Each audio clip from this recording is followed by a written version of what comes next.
Welcome to the SPSS learning tutorial.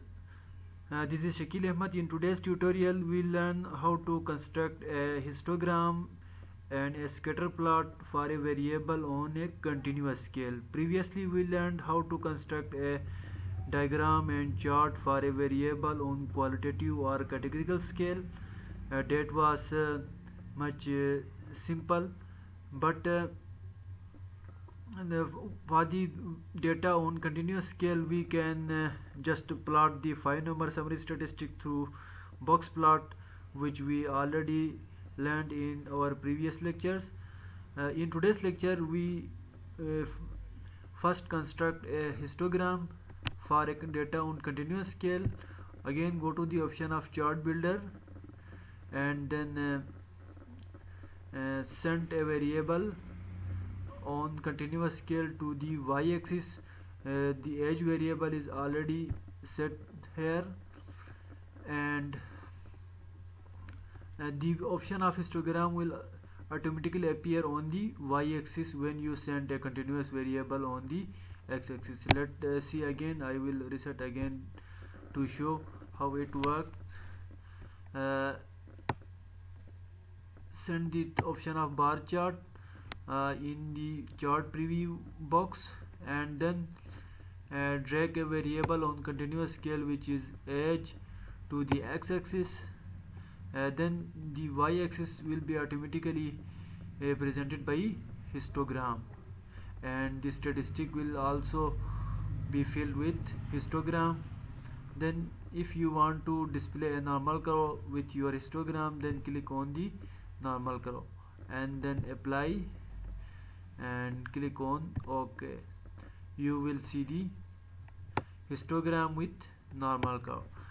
The normal curve shows that the histogram is uh, displaying a data with almost on normal distribution, with mean I think between 24 and 26 somewhere else.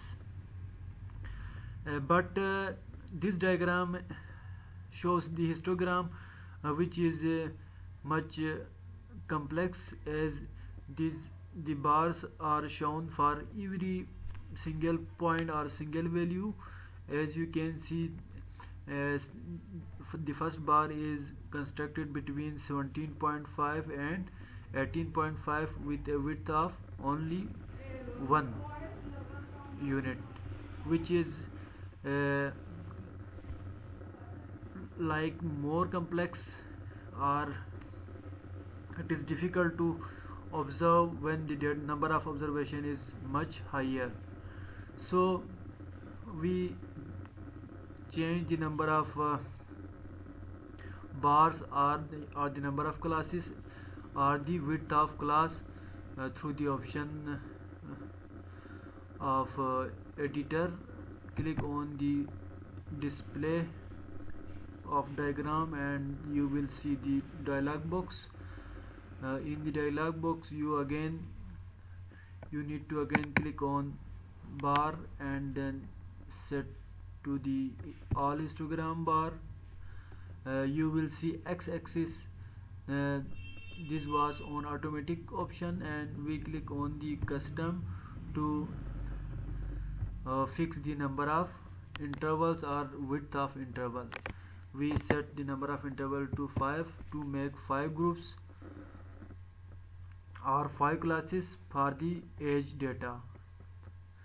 So clicking on apply, you will see only 5 classes: 1 2 3 4 and 5.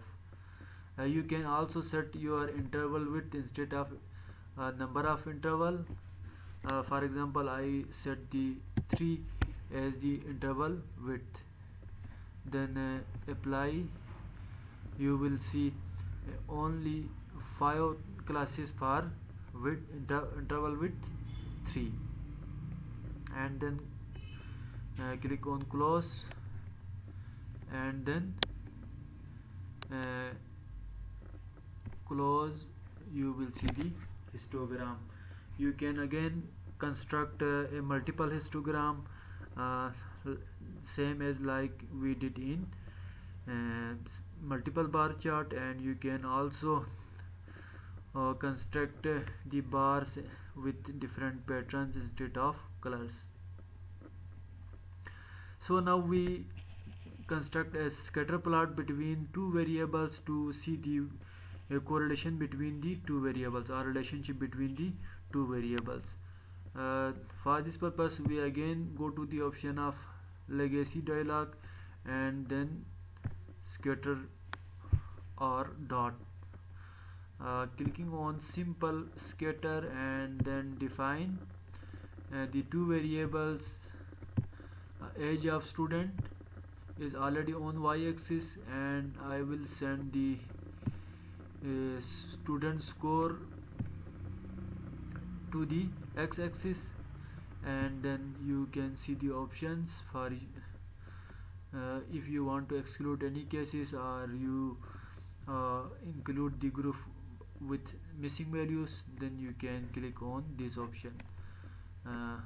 Clicking on continue and then on OK, you will see the simple scatter plot between student score in subject A and age of student. There is no relationship between student score in subject A and age, but we can see the relationship through the predicted line. Click on fitted line, you will see the predicted line. You can also include confidence interval at 95% by clicking on this option and then apply. This is because this is your fitted line or predicted line, which is y is equal to 21.64 plus 0.04x, and these two lines are your 95% confidence interval for the fitted line. You can also plot mean instead of confidence interval and then close. This is your scatter plot with fitted line and confidence interval. We can also see the scatter plot matrix for more than two variables to see the relationship between different variables. Click on the matrix scatter and then define. I have already entered three variables: age of student, student score in subject and student score in subject B in the matrix variable box, and then clicking on OK, you will again see the scatter plot matrix between the three variables. This is the scatter plot between age of student and student score in subject B, and this is the scatter plot between student score in subject A and student score in subject B, and this plot is empty as the two variables are same. Similarly, this plot also constructed the scatter plot between student A and student B. This plot and this plot are same. Similarly, this plot and this plot are also this plot and this plot are also same, and this plot is constructed age and age of student and age of student score in subject A, and this plot is similar to this plot, and this plot is similar to this plot. You can also construct fitted line for within the scatter plots from the same option. Click on OK, you will see the fitted line.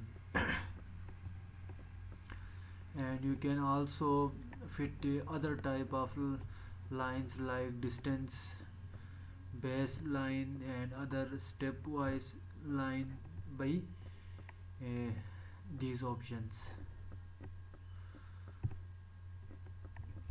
I think it is enough for today. In next lecture we discuss further about the statistical inference. Don't forget to watch the videos and subscribe the channel. and sharing to your friends working in research areas. Thank you.